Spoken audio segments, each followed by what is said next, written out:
Hello, very good evening साथियों। स्वागत है आपका मेरे नए यूट्यूब चैनल हिस्ट्री थोड़ा बेसिक थोड़ा डीप में, जहां हमने सिंधु घाटी सभ्यता का पार्ट 1 डिस्कस किया था, जिसमें हमने सिंधु घाटी सभ्यता के खोज व नामकरण के बारे में चर्चा की थी।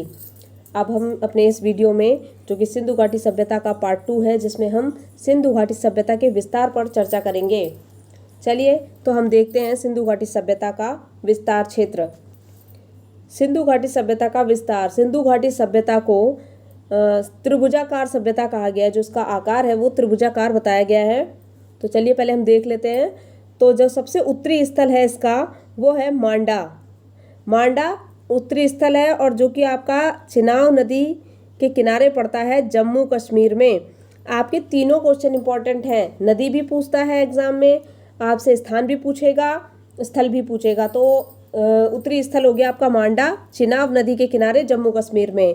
अगर बात करते हैं दक्षिणी स्थल की, तो दक्षिणी स्थल आपका दैमाबाद है, जो कि प्रवरा नदी के किनारे है, महाराष्ट्र में पड़ता है। यहाँ पर नदी को लेकर इतिहासकारों में मतभेद है।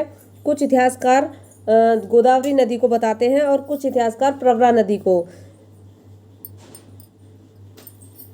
तो इसलिए यहाँ पर जो नदी से संबंधित जो क्वेश्चन है वो कम पूछा जाएगा। जहाँ पर इतिहासकार एकमत नहीं होते हैं वो क्वेश्चन एग्जाम में आने की संभावना बहुत कम होती है।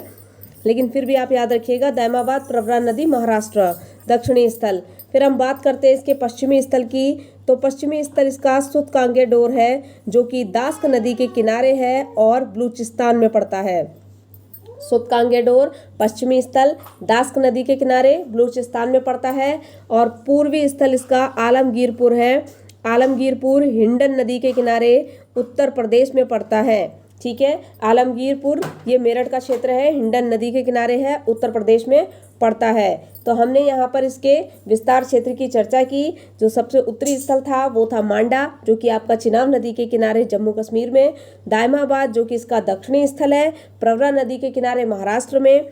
और सुतकांगेडोर जो कि पश्चिमी स्थल दास्क नदी के किनारे बलूचिस्तान में है। बात करते हैं पूर्वी स्थल की, तो आलमगीरपुर हिंडन नदी के किनारे उत्तर प्रदेश में पड़ता है। फिर हम बात कर लेते हैं इसकी लंबाई की। उत्तर से दक्षिण जो इसकी लंबाई है वो है 1400 किलोमीटर। 1400 किलोमीटर उत्तर से दक्षिण इसकी लंबाई है। और चौड़ाई की बात करें तो पश्चिम से पूर्व तक इसकी जो चौड़ाई है वो 1600 किलोमीटर है। 1600 किलोमीटर है। इस प्रकार अगर हम इसके आकार को देखें तो इसका आकार इस प्रकार से त्रिभुजाकार हो जाता है। और ये सभ्यता आपकी कैसी सभ्यता हो जाती है? त्रिभुजाकार सभ्यता हो जाती है। ठीक है, चलिए अब हम बात कर लेते हैं कुछ और महत्वपूर्ण तथ्यों की। तो हमने बात की थी जो हड़प्पा सभ्यता है आपकी, जो हड़प्पा नामक स्थल खोजा गया था उसकी खोज किसने की थी? राय बहादुर दयाराम साहनी ने 1921 में उसकी खोज की थी हड़प्पा की। और किसके नेतृत्व में की थी? सर जॉन मार्शल के नेतृत्व में। ठीक है, तो 1922 में खोजा गया दूसरा स्थल है इसका, जिसकी खोज राखलदास बनर्जी ने की। वो स्थल है आपका मोहनजोदड़ो। मोहनजोदड़ो की खोज 1922 में राखलदास बनर्जी के द्वारा की गई है। और बहुत इंपॉर्टेंट क्वेश्चन है ये। साथ में एक और क्वेश्चन पूछा जाता है,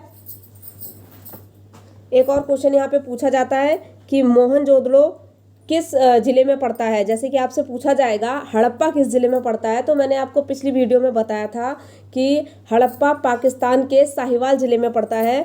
और यहाँ मोहनजोदड़ो की बात की गई है। मोहनजोदड़ो सिंध प्रांत यानी पाकिस्तान के लरकाना जिले में पड़ता है। ठीक है, याद रखिएगा, दोनों क्वेश्चन बहुत इंपॉर्टेंट हैं।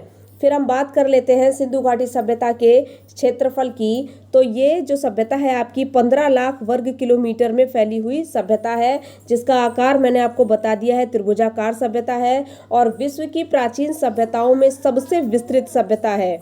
विश्व की जितनी भी सभ्यताएं आपने सुनी होंगी, मिस्र की सभ्यता, मेसोपोटामिया की सभ्यता, नील नदी के पास जो मिस्र की सभ्यता है, वो सारी सभ्यताएं, सुमेरिया की सभ्यता, सब में सबसे प्राचीन जो सभ्यता है वो हमारी सिंधु घाटी की सभ्यता है, जिसका विस्तार क्षेत्र काफ़ी ज़्यादा है। 15 लाख वर्ग किलोमीटर में फैली हुई सभ्यता है ये। फिर हम बात कर लेते हैं कि स्वतंत्रता के बाद जो इसका प्रथम उत्खनित स्थल है, प्रथम उत्खनित स्थल की बात कर रहा है, जो कि आपका रोपड़ है, जिसको रूपनगर के नाम से भी जाना जाता है। बहुत इंपॉर्टेंट क्वेश्चन है। स्वतंत्रता के बाद खोजा गया पहले स्थल की बात करता है। वो स्थल आपका रोपड़ है। रूपनगर प्रथम उत्खनित स्थल है। और वैसे अगर सिंधु घाटी सभ्यता का पहला स्थल खोजा गया वो आपका हड़प्पा है। ठीक है। फिर स्वतंत्रता के पश्चात सर्वाधिक स्थल कहाँ खोजे गए हैं, ये भी आपका मोस्ट इंपॉर्टेंट क्वेश्चन है। सर्वाधिक स्थल खोजे गए हैं गुजरात में। ठीक है। तो 2 क्वेश्चन है, दोनों को याद रख लीजिएगा। स्वतंत्रता के बाद खोजा गया पहला स्थल रोपड़ रूपनगर, और स्वतंत्रता के बाद खोजे गए सर्वाधिक स्थल गुजरात में। फिर हम बात कर लेते हैं कि इस सभ्यता का जो विस्तार है वो मुख्य रूप से पंजाब, सिंध और गुजरात के क्षेत्र में हुआ है। और ये जो क्षेत्र हैं ये मैदानी क्षेत्र हैं, जिसकी वजह से मैदानी क्षेत्र जो होते हैं वो पर्वतीय क्षेत्र की तुलना में कृषि के लिए बहुत ज़्यादा उपयुक्त होते हैं, साथ ही सर्वाइव करने के लिए भी बहुत अच्छे होते हैं। तो ये इस जो सभ्यता है सिंधु घाटी सभ्यता, इसके लिए ये एक बेनिफिट हो गया था कि इस सभ्यता का विकास करने में सहयोग दिया। जो इस सभ्यता का विस्तार क्षेत्र है वो ज़्यादातर मैदानी क्षेत्र में था, जो इसके विकास में सहायक हुआ। चलिए अब हम बात कर लेते हैं कि इस सभ्यता से लगा हुआ 1300 किलोमीटर लंबा समुद्र तट है। समुद्र तट की सीमा इससे जो लगती है वो 1300 किलोमीटर के आसपास समुद्र तट की सीमा लगती है, जो इसे समुद्री व्यापार की सुविधा प्रदान करता था। जो आपने सुना होगा, और नहीं भी सुना है तो अभी हम उसके बारे में पढ़ेंगे। जो सिंधु घाटी सभ्यता का एकमात्र जो वो था बंदरगाह लोथल। ठीक है, उसके बारे में भी हम अभी आगे पढ़ेंगे। फिर मैंने यहाँ एक नोट कर रखा है, ये जो बहुत डीप एग्जाम होंगे उसमें ये क्वेश्चन पूछा जा सकता है।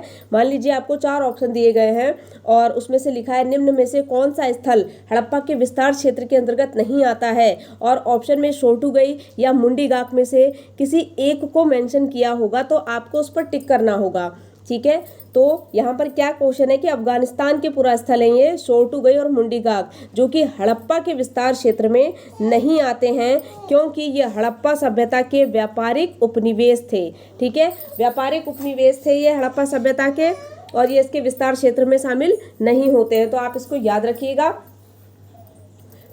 ठीक है, तो ये मेन चीज़ें थी जो इसके विस्तार क्षेत्र से जुड़ी थी, जिस पर हमने आज चर्चा की है। अब हम मिलते हैं अपने नेक्स्ट वीडियो में। अगर आपको वीडियो अच्छी लगी हो तो प्लीज़ लाइक, शेयर, सब्सक्राइब जरूर कीजिएगा। Thank you so much.